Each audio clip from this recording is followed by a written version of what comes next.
I'm Debbie Georgatos, and no, I'm not in my studio. I am doing this show from our hotel room in Florida. Just got here moments ago and doing a quick check-in to tell you about the conference we're doing, a couple of quick points about top stories of the day, and that's what we're going to talk about today. And that's the story for today.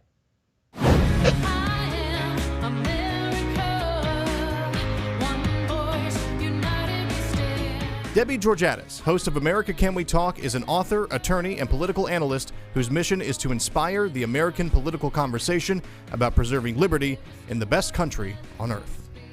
America Can We Talk is sponsored by GC Works, a Dallas-based company performing advanced technology research in the oil and gas industry. Hello, my friends. I normally, at this time of the show, do a first five, a short segment, but this is a little bit of an unusual show today. If you listened yesterday, I was telling you that we were going to be in Florida at a conference. My husband and I just literally raced from the airport to this hotel to be at a conference later, starting tomorrow. And I planned on interviewing Star Parker, and I told you yesterday Star Parker would be here. Well, she is here. We had a little bit of a miscommunication on time zone, so she's not really here with me, but I've been texting back and forth with her. She cannot do the interview today, so all I want to talk to you today about is, number one, a few things that Star Parker's up to, what she's been thinking about, what she's been writing about. I consider her one of the extraordinary voices among Black conservative leaders in America. She really is just a powerhouse. And then second, I've been talking a lot on shows recently about how there's a growing Marxist sense of the federal government, a growing sense that the American left has been completely overtaken by Marxists. And I want to touch on two more stories today that kind of, again, flesh out what we are watching happen in the halls of power in Washington. But first, as to Star Parker, if you don't know about her, then I'm sorry for you. She is a great, great American. Star Parker is an African-American woman who grew up in Los Angeles, as she says, as a welfare child, welfare queen, and she will talk about that herself. And in her life, she had a series episodes during her high school and beyond years. She did the unfortunate thing. Her family was immersed in the welfare programs. She ended up getting pregnant, engaging in a variety of criminal activities, drug use, had numerous abortions, really was kind of going down the path of her life falling apart. And then she was very blessed to have someone she came across, I think actually someone she met in a park, who took her to church. And she just went to a Christian church, and whatever the message was from the pastor that day, she walked away realizing, I have better choices in life than this path I am down. Better choices in life of continuing to have unwanted pregnancies, drug use, criminal life. In fact, early on when she began speaking, I've known her for a long time. Early on when she began speaking, she would say things like, I tell you more about what I did in those years, but I'm not sure the statute of limitations on some of the crimes. I mean, she really was, down a wrong path, but she has in her life chosen not only to get back on track, but she founded an organization called CURE, the Center for Urban Renewal and Education in Washington, D.C. And she's been on the show many times. I'll just tell you what she's relayed to me, what's been on her mind. And then I'm going to turn to just a few stories about what we all can understand as evidence of what I'm talking about, this Marxist evolution in our conduct, Marxist evolution on the American left and the conduct of the American left and what they're doing to people who dare to stand in the way of their Marxist revolution. But back to Star Parker. First of all, she formed this organization, CURE, and basically it is dedicated to the idea of helping to rescue and help inner city families in America, mainly Black families in America. And I want to find the language that, so I have her recent column sitting here, my stack of stuff, and she tries to talk to inner city communities, mainly going through pastors. She has pastors' conferences, pastors' networks, where she tries to encourage pastors in these large inner city churches to bring the message of hope, of America, to basically say there's a better thing in life, a better way in life, than simply going down the path which the left is trying to entice people to join in. The American left is trying very hard to convince inner city America that the only path forward for them, the only way they can function and survive, is to become recipients of the welfare state, dependents of the government, blame all of their problems on everybody else. And she, Star Parker, is telling them through a variety of her activities, her pastors' conferences. She has a conference in Washington every year I've been blessed to go to, where she's just laying out the idea, the three, as she says, the three C's: Christianity, capitalism, and the Constitution. She's basically saying America, as founded in the most extraordinary country, the promise it gives, the opportunity it gives to everyone, needs to be honored, blessed, appreciated, etc. And so she tries to send that message, and then she talks with pastors about the idea: encourage your people in your congregation, don't become dependent on the government, believe in yourself, your God-given gifts, your God-given talents. Use the system America has created. Don't allow or don't enable the American system to grow into a deeper, more socialist, more government-controlled, government-dependent society. She's a rock star. She has been also in Congress over the years. She's been so active in Washington for decades. She was part of helping to write the welfare reform bill under President Clinton, which I think was like 1996. She's basically been just a rock star in sending the message that there are many better answers than letting the leftist path toward utter and total dependency be the way to go. She's written numerous books. Among the first and most profound, in my view, that she wrote is called Uncle Sam's Plantation. She's basically making the argument that the welfare state today, being a recipient of welfare, living off of government assistance in housing and food and education and healthcare, living off the government, is no different than living on the plantations of old during slavery in America. It's just enslaving American people in a different way than happened during slavery in America before the Civil War. She's encouraging people, don't become enslaved. You have so much more promise, so much opportunity. She's written many, many books. And the last one that at least I know about is called Necessary Noise. And I think that was the last time she was on my show. It came out in 2019. And she, in that book, basically talked about, Donald Trump has been a total disruptor. A disruptor, but it was kind of the disruption America needed. America needed to wake up from this slithering and falling off the cliff into socialism. America needed a disruptor, which Donald Trump was. But I want to tell you what the things that she's written recently, and what I was going to talk to her about today. And she'll still come on the show sometime soon, I'm sure. But she's written a piece I thought was a brilliant comparison she made. And she's basically talking about, in fact, the piece is called, there are two topics you wouldn't think people necessarily put together. The title of her column, first of all, you have to subscribe to her columns. Star Parker has weekly columns, brilliant columns, so insightful. This one's called I'm with Israel and Against Critical Race Theory. And she basically ties together the idea that in Israel, there is just, it's a mess over there. And she goes through the history in an honest way, how we got to the point where we have Israel, the state, the country that is thriving, growing, has opportunity, abundance, lovely homes, lovely neighborhoods, that Israel was just literally birthed out of a barren desert by a people dedicated to go back to their homelands, dedicated to go back to their ancient homelands, and dedicated to growing a country, creating a country. So out of this barren desert wasteland, she describes Mark Twain visiting there and saying he thought it was just how could this be the Holy Land, the land of the Bible? It's a mess. But Israel birthed it into a country. So she talks about that spirit of what they did. And then she talks about the situation right now of the Palestinians. And again, as I mentioned on my show earlier in the week, the war right now is not between Israel and the Palestinians. It's between Israel and the Islamic jihadists called Hamas, funded by Iran, a country run by Islamic jihadists, and Iran, supported by the American left, funded by Barack Obama, supported by Joe Biden. The Iranian government is the one funding, because they are jihadists. So they take American money we send over there under whatever reason we possibly have. There is no good reason.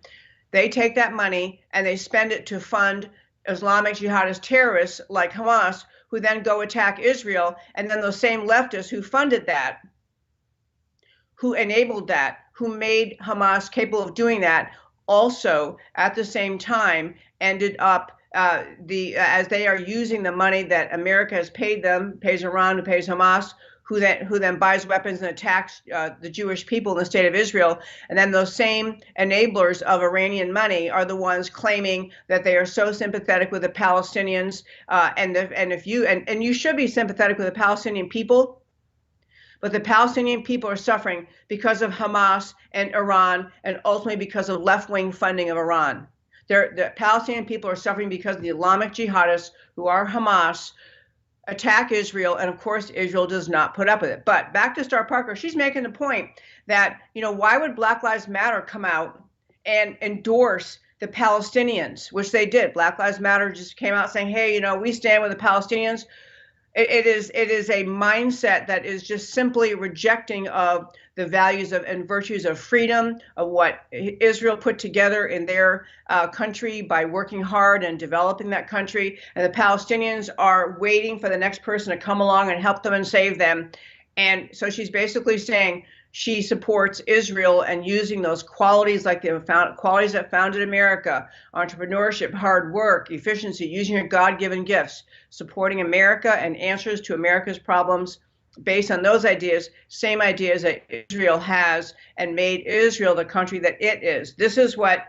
And so she's basically saying critical race theory, now being embraced by the American left. Critical race theory is doing exactly the opposite. Critical race theory, this is my words, not hers. Critical race theory is like another version of creating the Uncle Sam's plantation.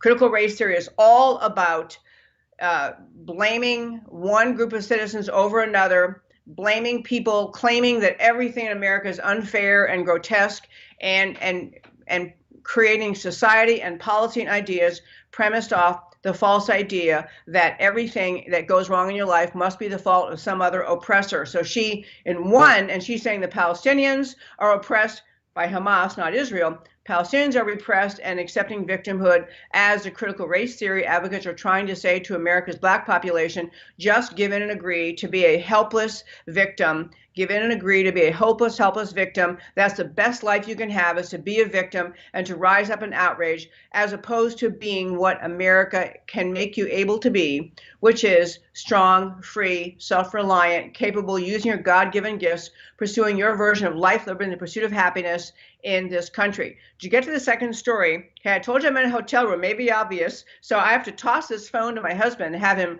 reopen the page that I want to read from, because it's on his phone. So I'm going to toss him the phone. There it is. And then he will get it back to me because it keeps closing. But I want my second topic today, very briefly, is this. I talked about how the American left is just using what leftists, what totalitarian, what tyrannical type governments have done, since time began. The American left in this country today is trying to collectivize and take power in Washington, trying to collectivize and take in as much money, power, and control over every aspect of American life, over the economy, over businesses, over everything, so that we live in a government-controlled society that has as its goal socialism, Marxism, communism, and globalism, a surrender of America as a unique idea. That's what the left is all about. That's what their agenda is. That's what they're doing right now.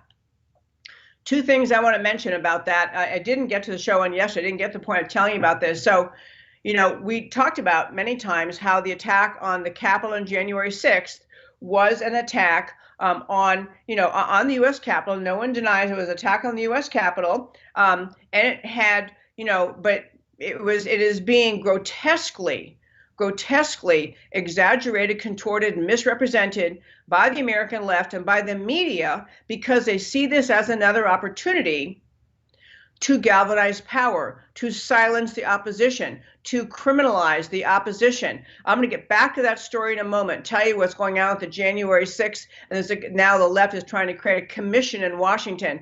But another indicia of a tyrannical government, another indicia of what governments do when they are not simply in America, as we normally have, the peaceful transition of power, We have free and fair elections, which we did not have in 2020. We have free and fair elections. The American people have spoken. They choose their answer. They choose their government. And then we all rock and roll and move forward for 4 years. That's how it's supposed to work.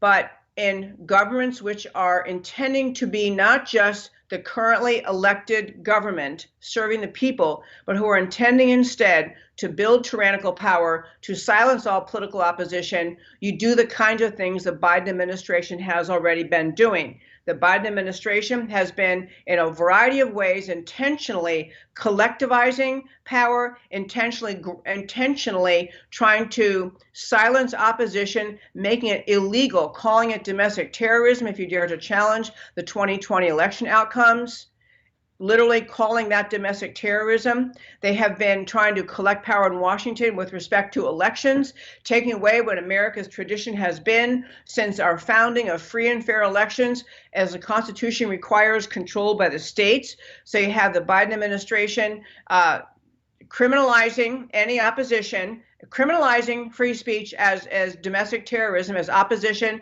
that they intend to punish as domestic terrorism. You have them taking complete control of the elections, trying to pass this law that would entirely eviscerate every single election integrity provision in every state in America, in every election from dog catcher to president. These are people centralizing power, seizing power, expanding power because they have the opportunity to do that. Now I want to tell you something else very, very similar to what tyrannical governments do when they are in power and they think they can do it because they've got control of the government and of the media. And that is, they tend to criminalize, they try to criminalize and arrest the previous administration. So as you know, likely during the time President Trump was president for 4 years, you had the DOJ, the FBI coming after him on a completely farcical, made-up, non-existent collusion allegation with Russia. That was one thing that went on for 3.5 years of his administration. 3.5 years, we had to listen to garbage headlines, millions of dollars spent investigating nothing, finally having to admit they got to the end of it all and said, actually, there's nothing to this at all. Nothing to this at all. That was the outcome of the Mueller investigation. But we spent all that time trying to criminalize the president, brought about 2 impeachment efforts against President Trump, both just completely, absurdly baseless. One was an impeachment investigation and actually impeachment by the House, an attempt by a hearing by the Senate, which had to do with a conversation he had with the president of the Ukraine, in which he released every word of it. There was nothing at all wrong with it, and everyone listening to it knew that. The Democrats knew that. The Democrats who voted to impeach him, they knew there was nothing wrong with it. But they saw an opportunity to remove a popular figure, to remove someone from office who they understood the American people loved and supported. That was impeachment number 1. Impeachment number 2 came along even after he'd been voted out. We're going to have a new inauguration January 20th, and they tried to impeach him again. They did impeach him again, tried to remove him again over the January 6th incident at the Capitol. And so what you have is the Democrats seizing on every opportunity, contorting and grotesquely exaggerating what happened at the Capitol from a clearly small number of people engaged in lawless activity. Small numbers of people broke windows, broke in. It got out of control shortly in the U.S. Capitol for a short period of time, as the FBI has now had to admit. No weapons found. Not one person who went into the Capitol had a weapon. Clearly not much of a takeover when you don't even have weapons. It was just angry citizens who believed the election had been stolen. And it was others also on the American left, Antifa, Black Lives Matter types, showing up to agitate the scene. And so you have a big agitation mess on January 6th. You had no weapons found. You had the FBI also having to begrudgingly announce and let the liberal media outlets know so they could warn their own followers, hey, by the way, all you leftists thinking we're going to have thousands of people arrested and felony convictions and long prison sentences. The FBI had to say, actually, you know what? That really, there were hardly any people who committed felonies. Most of these are minor misdemeanors. And by the way, friends, many of the people who were arrested in connection with January 6th are sitting in jail in Washington awaiting trial, many of them in solitary confinement, which we normally reserve for people who are dangers to everyone around them or are just so, so dangerous to our society, they have to be just kept away. It's supposed to be a very, very rare kind of thing to impose solitary confinement, but that's what's happening to some of the January 6th protesters. But I'm leading all this up to say that what the House is now trying to do, Nancy Pelosi is trying to get through the House, the establishment of a January 6th commission. Kind of like, we had the Warren Commission that looked into the assassination of President Kennedy. I mean, we have commissions to look into serious, serious things. This is a tactic, a ploy by the left to try to keep in the headlines, keep in the news, keep in the hearts and minds of Americans the grotesque exaggeration the left is engaged in over what happened on January 6th. I am not defending the January 6th people, the people who became violent. I completely concur. Those who broke windows, did anything violent, should be arrested and prosecuted for charges, appropriate to their conduct. And they should be whatever side they were on, whether they were pro-Trumpers or anti-Trumpers. If you commit crimes, you get prosecuted, and everyone understands that.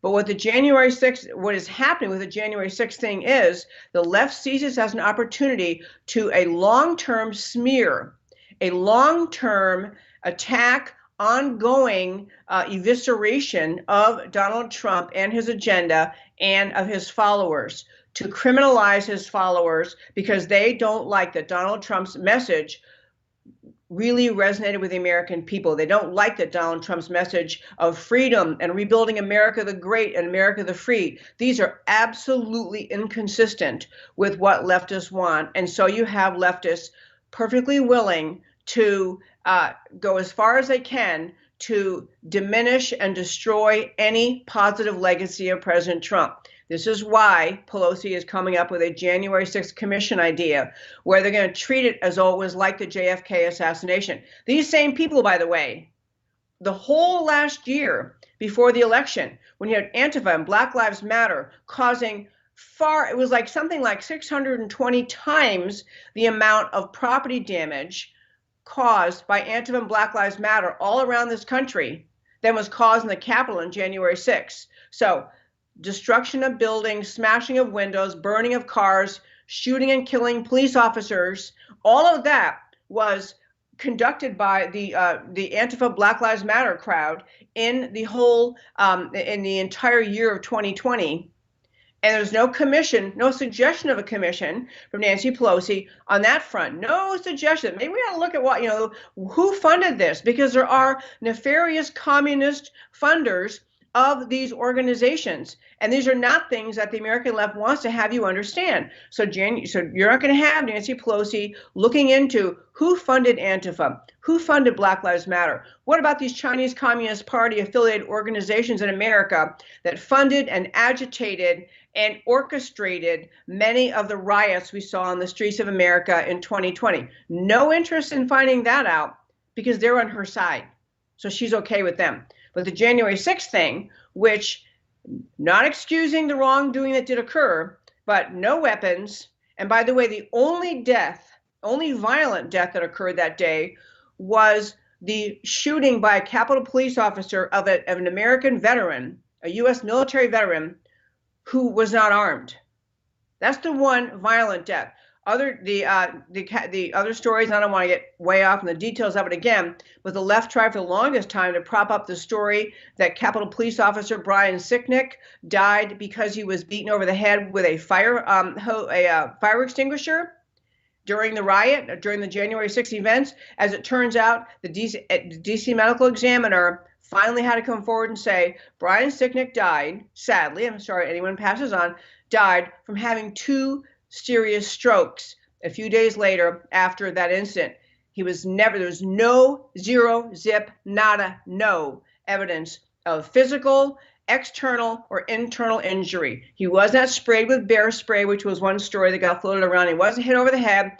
He sadly passed away due to strokes. But the Capitol Police officer, the story that his death was among those that occurred because of January 6th was a complete lie. But the media kept it in the media as long as they could. So I'm getting around to saying I'm happy to say that in Washington, Kevin McCarthy, whom I don't praise that often, but he is the minority leader in the House. You know, because Republicans are in the minority, so Kevin McCarthy is a minority leader, but he has come out and publicly said he will not get behind the creation of a January 6th commission. And I hope it's because he recognizes that the entire January 6th commission idea that Nancy Pelosi has is just one more effort of the left to destroy the legacy of Donald Trump, to grotesquely exaggerate what happened on January 6th, destroy the legacy of Donald Trump, and far more important than the legacy of Donald Trump, destroy the agenda of the pro-America, bring America back, strong America, America first agenda that millions and millions and millions of Americans support. The pro-America, pro-freedom, pro-strong borders, pro-free markets, anti-socialist, strong military, the whole agenda of the America first agenda, millions of Americans love, and the American left hates, because that agenda is a roadblock to the leftist intentions they have of growing the federal government's power, of turning America away from a country rooted in freedom and to a country that is rooted in government-controlled society, a Marxist, eventually socialist, eventually communist society that the left has now embraced. Many on the left embrace. You got to call it what it is. They're headed toward communism. America's headed that way. And the globalism part is all part of that, is all connected to that, because the idea of America, the strong, the free, the beacon of liberty, the example to the world, how people can live in liberty, this bothers many globalists who want to have the globalist socialist control over the whole world and do not want America standing up as the beacon of freedom, encouraging other people and other countries to believe in their right to freedom. So that's where we are on Nancy Pelosi. She's trying to continue her exaggeration of the January 6th incident by creating a commission. And just make yourself compare. That is with a commission, you know, I mean, there have been other commissions, but one of the most prominent known in American history, the Warren Commission, was about the assassination of John F. Kennedy, which was basically getting at, you know, what really happened that day, who all was involved. The January 6th thing was a combination of people from both sides of the aisle, meaning people on the American left, Antifa, Black Lives Matter types, and on the right, you have people very upset because they really believe the election was stolen, and they were very bothered that it was obvious that the Congress was going to enable that stolen election to go through. Not justifying that they went into Congress that day. That's not the way we solve things. But I will say it is an incident that, you know, deserved the prosecutions for those who committed crimes.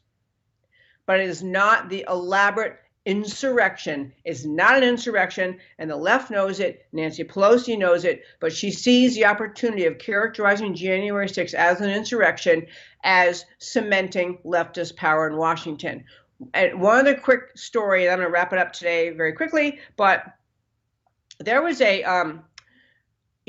during Trump's presidency, I mentioned a moment ago, we had the investigation endlessly ongoing into the non-existent Russia collusion. But you also had prosecutors and foundations, organizations of various kinds pushing to try to get access to President Trump's taxes.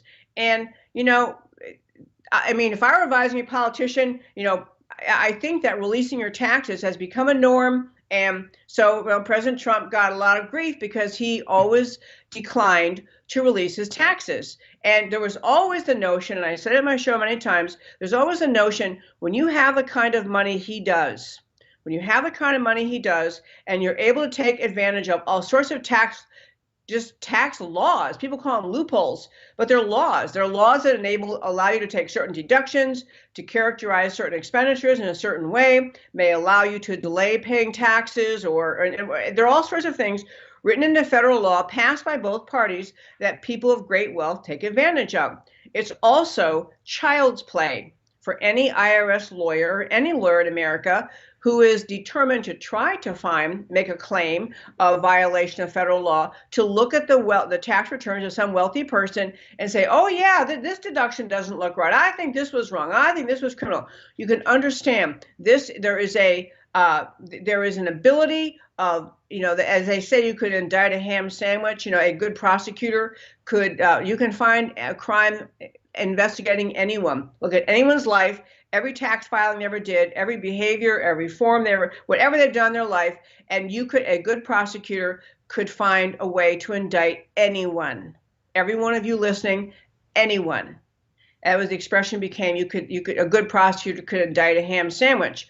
So now on this Trump thing, the story I wanted to mention, and kind of closing out what I'm saying about how the left is engaged in just this complete evisceration of Donald Trump, his legacy, his agenda, and his followers. News is coming out today that President Trump is under criminal investigation by New York Attorney General Letitia James and the Manhattan District Attorney's Office. So they're now announcing all their endless civil investigation, wanting to see his taxes and civil investigation of everything he ever did. And especially when you're Donald Trump and you have had the business dealings he's had, you have had the trying to make this a little brighter there. You've had the business dealings he's had, the massive business deals, international deals, built businesses around the world, built buildings. I mean, you're going to have an endless array of potential things that a prosecutor could look at and say, hey, this doesn't look right. I think this probably violated X law. So left has been trying to find a way to criminalize him, since he rode down that escalator and announced he's running for president. They've been trying to find a way to destroy him. So today, the news broke that President Trump is under criminal investigation by New York Attorney General Letitia James and Manhattan District Attorney's Office. And she actually, the statement she made, Letitia James said, was the inquiry into Donald Trump's property company was no longer purely civil, meaning it's criminal. Now, it doesn't say yet if this is going to be about his taxes, going to be about a business deal that one of his companies made, some way in which an expenditure was, a deduction was permitted. I mean, you can, as I'm telling you, if you are, a first-year law student and you've taken tax law, you can find a way to indict anybody. And when you are the U.S. Attorney in New York and you are the District Attorney in New York, you can find a reason to prosecute anyone. And what I'm getting at is, I am not going to claim that every single tax return ever filed by any entity related to Donald Trump is perfect. In fact, you also, to be really clear, people of his level of wealth, you could take your information every year, your income, expenses, all your records, and take them to 5 different tax professionals of the highest caliber and say, okay, here's all my information, please prepare my taxes, and you'll get 5 different returns created. Because the tax code necessarily involves interpretation, involves looking at a provision in the law and then a regulation that interprets it, and then your own judgment. Well, I think in this case you could characterize this expenditure this way, but this other case over here, I don't think you can do that. You would get 5 different tax returns. Putting together tax returns at that level, it necessarily involves thousands of judgment calls. So back to this. I don't know what they're coming after him for, but they're announcing they're going to come after him. And I'm not saying they won't be able to find something that, whether it's taxes or a business deal or something else related to his company, they can probably find something that will make a colorable argument that some kind of indictment is due. But I'm here to tell you, and wrapping up today, why they're doing it. It is not because they actually think he did anything wrong. It's not because he has been a criminal in the tax world or a criminal in the business world. It is because they are leftists. They are leftists. They are enraged with the idea that Donald Trump won an election over she who was to be crowned, Hillary Clinton, and that he won an election running on a pro-America, pro-freedom, pro-constitution, pro-free markets, pro-capitalism, pro-strong military, pro-sovereign nation agenda. Everything he ran on is utterly opposed to everything that the American left stands for. everything. And his, not just because he ran on it, he won, but because what he did in the course of running all of those big rallies he had, all the rallies he had before the election, after the election, the policies he put in place, these were pro-America rallies, pro-America policies, pro-America agendas, and millions of Americans got excited again about the idea of being American. They got excited about the idea that, yeah, here's someone's going to stand up, look out for the little guy, bring home jobs that are living overseas in some countries, taken away from America, bring back manufacturing, bring back jobs, bring back the heartland, bring back employment, encourage people they don't need to be dependent on government because they can be self-sufficient. Everything Donald Trump instilled in the hearts and minds of millions of Americans is utterly contrary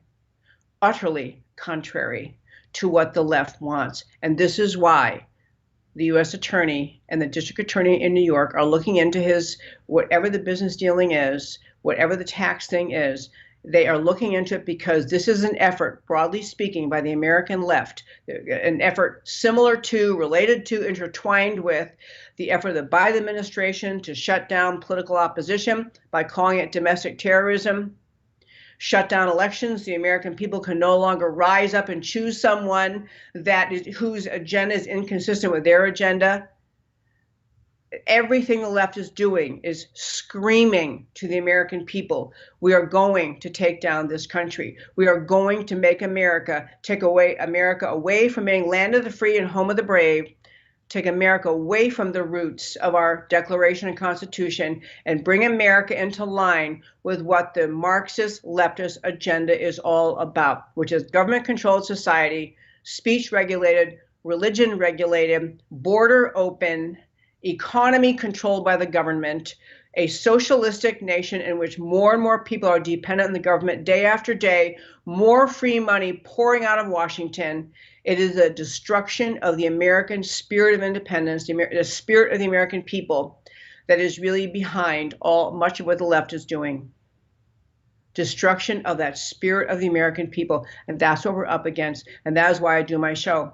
When we're back in Dallas and I'm doing my show normally, I have a Why It Matters to You segment at the end of the show. However, as you can see, I'm in this hotel room in Florida. We are traveling here for a convention, a conference, and so no Why It Matters today. If you couldn't tell, I just winged it on this show. So I hope we don't even have anything up at the website for the links to these stories. We're not going to have that for today or tomorrow. But I do urge you, last thing, as you're listening and closing out, on my website, americacanwetalk.org, americacanwetalk.org. Number one, you can go to that website and hit subscribe. It is free to subscribe to my weekly newsletter. It's a great newsletter, fact-filled, substantive, links to every interview, every story we covered. And so if you go to the website, americacanwetalk.org, hit subscribe, you just put your email in and you'll get my once-a-week email. It comes out on Friday. This week we're traveling, so more like Sunday probably.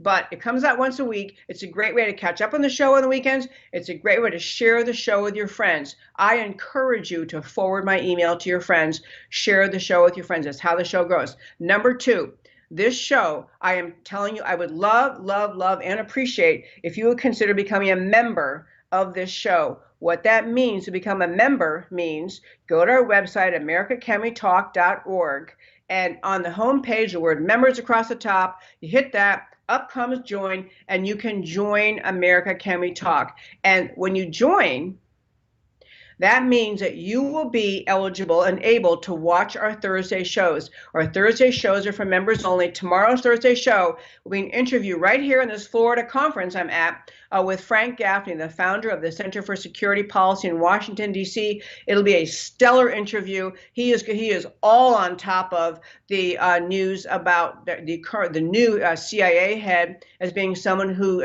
should be very much of concern to the American people, whose apparent support of the Chinese Communist Party or involved in the Chinese Communist Party affiliated organizations is cause for concern. We'll be talking foreign policy, Israel, Palestinians, Hamas, China, all foreign, a national security show tomorrow with Frank Gaffney. So if you join, You will be able to watch that show tomorrow. You watch it right here on this website, americacanwetalk.org. For our new listeners on Rumble, everywhere else you're watching the show, please go to my website, americacanwetalk.org. Hit that join button, hit that subscribe button, become part of the America Can We Talk family, which was what my show is all about, is standing up for and preserving America. And also, if you're watching this on the Right Side Broadcasting is now carrying this show.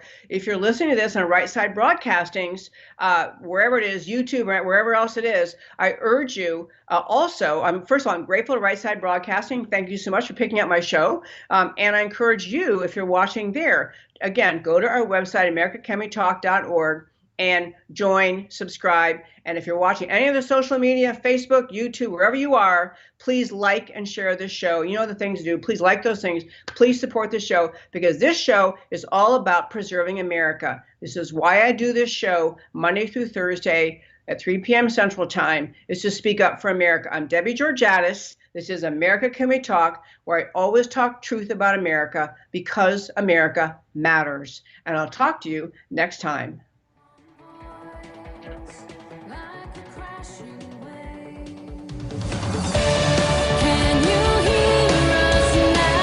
America, Can We Talk? Truth about America.